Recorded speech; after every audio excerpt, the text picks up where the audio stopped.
The Samsung Galaxy Z Flip 7 is a great flip phone that gives you the best Samsung's mobile might in a package that's innovative and polished. To say it's an improvement over past Galaxy flip phones would be an understatement. This is the flip I have been asking Samsung to make for years. It's not quite the best flip phone you can buy, but that's because flip phones have gotten really good, and the Galaxy Z Flip 7 makes a perfect argument for why flip phones may be today's best form factor.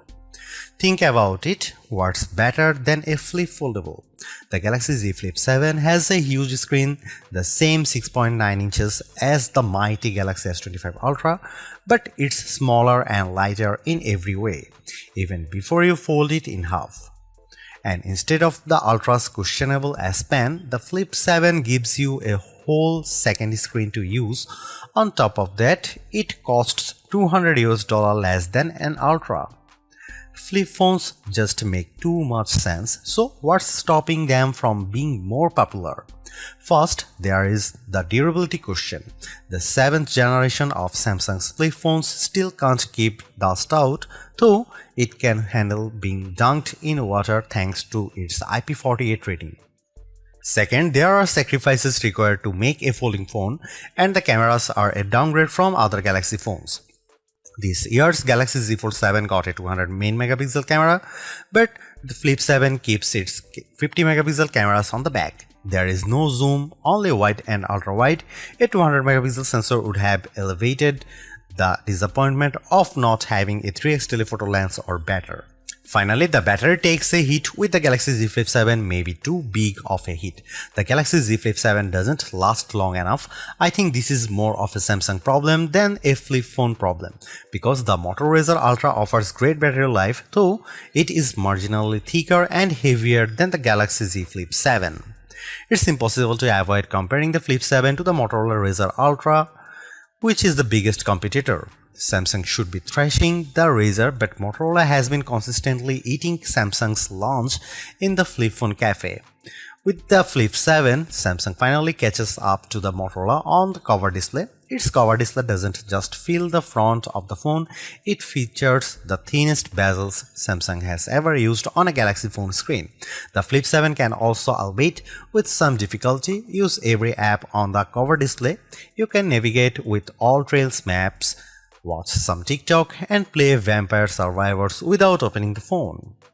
Still, as Samsung takes a big leap forward, Motorola continues its slow and steady pace as the flip phone frontrunner. Today's Razr Ultra is faster than the Galaxy Z Flip 7 in every way. The processor is faster, games run faster, the screen refreshes faster, the battery even charges faster. Does all of the speed matter? Yes, but some folks will appreciate Samsung's deep features set and customization options more than a bit of extra speed. Samsung's One UI 8 is a powerhouse, especially if you mix business and pleasure on your smartphone. The Flip 7 also ships with Android 16, and this is the first time Samsung Foldable buyers haven't had to wait for an upgrade to the latest version of Android. Samsung promises 7 years of major Android updates and security patches, more than any competitor except Google. It has a good track record of delivering on such promises, while many Motorola fans are still waiting for promised updates for past Razr phones. It is time to consider a flip phone? Absolutely, as you have probably noticed, I am a fan of flip foldables, and the Flip 7, with its versatile cover display, rock-solid design, and hefty set of features, offers more value than the sum of its parts. In fact, I think most people would appreciate the Flip 7 with its unique benefits more than other phones that don't make the small sacrifices. Ask yourself, does your phone need the tiny zoom camera? Wouldn't you rather have a phone you can slap shut and slip in your front pocket? And I use the cover display on my Galaxy Z Flip 7 far more than I use the S Pen on my Galaxy S25 Ultra.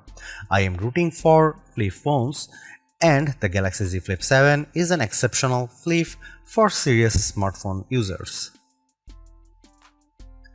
The Galaxy Z Flip 7 starts at $1,099, which is the same price as last year's Z Flip 6. The price seems reasonable to me considering that you are getting two displays for the price of one, plus glass that bends in half like a dang magic trick. Galaxy Z Flip phones used to seem pricey, but the rest of the phone world has slowly crept up to meet Samsung. And now $1,099 actually seems fair, especially if you are getting this phone from your carrier with a steep discount. The Galaxy Z Flip 7 costs more than an iPhone 16 Pro and less than an iPhone 16 Pro Max. It costs the same as a Google Pixel 9 Pro XL or Samsung's new and thin Galaxy S25 Edge. Most importantly, the Flip 7 costs less than the new Motorola Razr Ultra 2025 in the US, where the Razr Ultra starts at $1,299. At launch, the Galaxy Z Flip 7 only comes in 4 colors, while last year's Flip 6 was available in 7 hues. Mint and color red are exciting. Jet black and blue shadow are more staid. I wish Samsung would try something unique with its materials and finish, but it likes to dress the entire product family in the same sweater for holiday portraits, so all the Galaxy phones look alike finish-wise.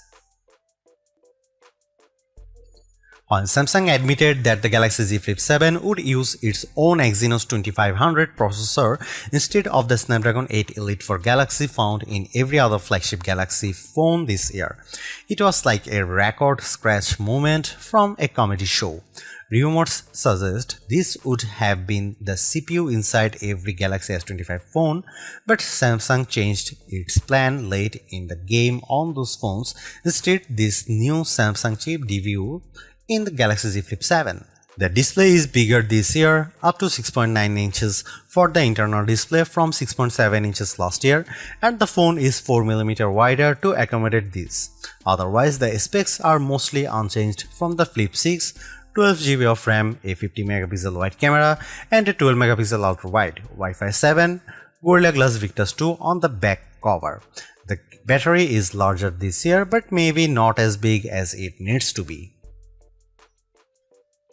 After years of me complaining that the Galaxy Z Flip wasn't using enough of its cover space for the front screen, Samsung finally listened. The 4.1-inch screen on the front of the Galaxy Z Flip 7 takes up every possible inch. Samsung says it has the thinnest bezel ever on a Galaxy phone. The Flip 7's cover screen looks like the future of phone displays, and I am excited for the internal screen to catch up with a bezel this slim.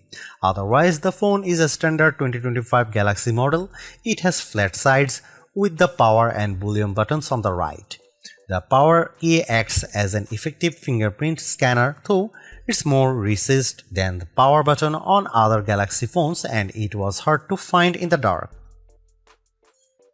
I could rave about the new cover display again, but I will start with the impressive inner screen because the Galaxy Z Flip 7 has been very satisfying to use thanks to this exceptionally bright and clear AMOLED. It was always a joy to open even in bright outdoor light.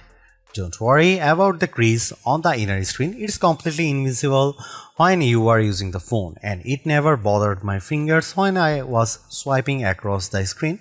After all these years, it still feels like a magic trick to fold a piece of glass in half, and it still shocks friends who haven't seen a Flip Foldable in person before. The Galaxy Z Flip 7's cover display is, as I have mentioned, also spectacular.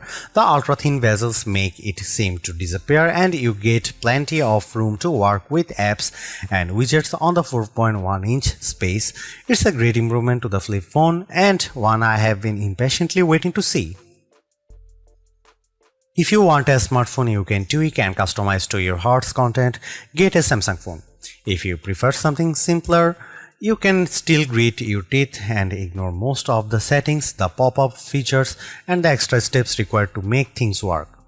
How bad is Samsung software? Take the cover display for example. On the Motorola Razr, when you are using an app and you close the phone, the app shows up on the cover display. That's simple and intuitive. On the Galaxy Z Flip 7, Not even close. To use an app on the front screen, you have to find the setting to enable apps on the cover display. This isn't in the cover display setting menu, it's in a menu called Advanced Settings and then Labs. Labs, can you imagine a more frightening way to hide a crucial feature? Why not just calling it Dungeon? And once you find Labs, you have only gotten started. You can enable a few pre-selected apps to work on the cover display, Maps, Messages, Netflix, or you can download another widgets called Multistar from the Galaxy App Store. Multistar creates a home screen that lives on your cover display, and on that screen you can add any app on your phone. On the cover, you swipe to the Multistar screen and tap the app you want to open. Unfortunately, you can't set any of these up on the cover display itself. You can't even add widgets to the cover display without opening the phone. It feels like Samsung is still getting the hang of this whole cover display thing, but the Flip 7 is its best effort yet. Aside from those issues, I have many questions about Samsung's AI strategy. The company has a habit of talking up features that even never materialize. The Galaxy Z Flip 7 was supposed to have a special version of Google Gemini that could talk to me live while the flip screen was half closed. But I haven't been able to find a mode that works that way. Samsung's now brief home screen widgets and app is also a key selling point for its AI features, but it is truly a useless bit of software. It never offers me more than the weather and the first few appointments on my company calendar, which are always people who scheduled a day off. Samsung promised that this now brief and its Galaxy AI features would offer highly personalized information as the AI gets to know you through your Samsung devices and uses behavior. I carry multiple Samsung phones and wear a Galaxy Watch Ultra, and I have never seen anything personalized for my interests of habits. The Galaxy Z Flip 7 has a good set of cameras that took photos I enjoyed sharing. Images taken with Samsung cameras usually pop with bright colors and a highly sharpened look, but I have noticed on the last couple of phones that Samsung has been toning down this artificial look for a more natural photography style closer to what the iPhone produces. I am all for it. Don't worry, Samsung fans, you still get photos that look great, especially if you opt for Samsung's specialized modes. Samsung's portrait mode is probably the best on any smartphone. It isolated my subject neatly and blurred the background for a gorgeous look. Samsung's food mode is by far the best camera phone mode for taking food photos. I reach for my Galaxy phone whenever I bake something tasty and I want to share it. Samsung's AI editing features are also the best I have used on any smartphone. When you cut an unwanted person or object out of your photo, the Galaxy Z Flip 7 does a perfect job of filling in the gaps. If there are floors, board, or vertical blinds behind them, it fills this in seamlessly. Of course, the Galaxy Z Flip 7's coolest camera trick is letting you use the cover display as your viewfinder for photos. You can take selfies at the full 50 megapixel resolution when you point the main camera at yourself and use the cover display. You can also set the phone in an interesting position, way down low or hanging from up high, and then take shots with voice commands or by signaling the camera with a wave. My only complaint is that lack of a real zoom lens. I have a kid who plays sport and the digital zoom isn't good enough to capture him on the field. If you take photos from far away often, you will miss the lack of real zoom. Maybe Samsung should try a zoom camera instead of an ultra-wide on the Flip 8. Here are some camera samples of the Samsung Galaxy Z Flip 7.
In my real-world tests, the Samsung Galaxy Z Flip 7 performed well. I used it for a variety of complex tasks, including running two apps with one at top and other at the bottom of the inner screen, and plugged the phone into my monitor for the full Samsung DeX treatment.